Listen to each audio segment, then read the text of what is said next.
Hey Sam, I was reading up on scouting techniques for our next river trip. It's so important for the lead paddler or raft guide to spot potential hazards, figure out the water flow, choose a line that everyone can handle, and decide when to get off the water to inspect from the bank. Absolutely, Liz. And remember, we should never run anything blind. It's one of the basic principles of safe river running. If the river is straightforward and the lead paddler can see ahead, decisions can be made on the go. But if it's technically difficult with limited visibility, we might need to inspect every rapid from the bank. Right, like that massive landslide on the River Guil in the French Alps. It changed the river overnight. Even if a stretch was okay the day before, conditions can change, so we should always be cautious. Exactly. As the river gets more difficult and visibility decreases, we need to adopt a slower, more appropriate approach. On easier stretches with good visibility, we can speed up again.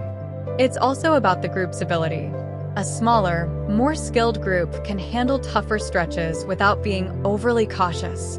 One group might inspect a grade 3 rapid from the bank, while another might leapfrog down a grade 4. But visibility is different.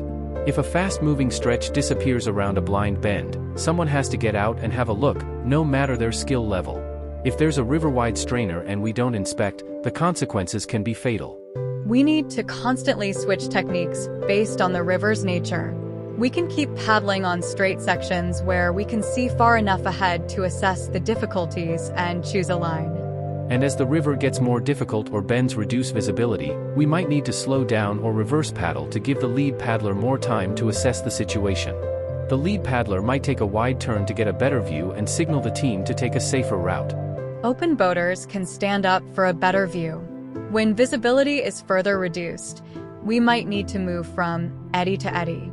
If the lead paddler isn't sure if everyone can fit in the next eddy, they might run the rapid first, and then signal the rest of the group.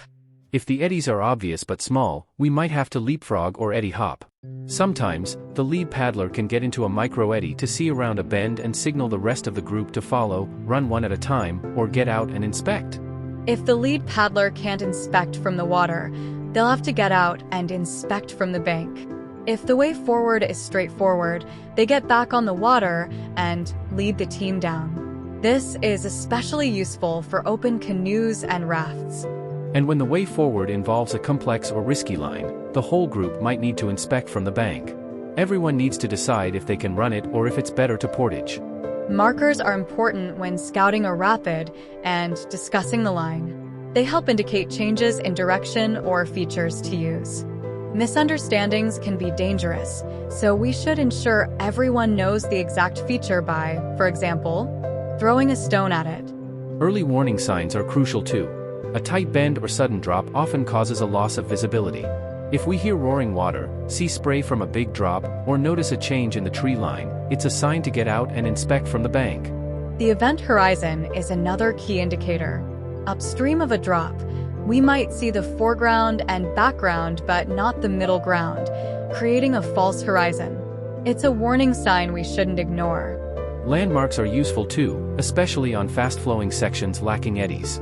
We should inspect these areas on foot before running the river and choose landmarks to warn us when to get off the river. Lead paddlers can make mistakes or overestimate others' abilities. If we feel the need to bank inspect a rapid, we should head for the side, even if the lead paddler thinks we can run it on sight. And lead paddlers might choose a more difficult line to get a better view, but that doesn't mean we have to follow exactly. We should be prepared to make our own decisions and choose a different line if needed. Safety first, always. It's better to be cautious and inspect more often than to take unnecessary risks. Absolutely, Liz. Being cautious and thorough is the key to staying safe on the water.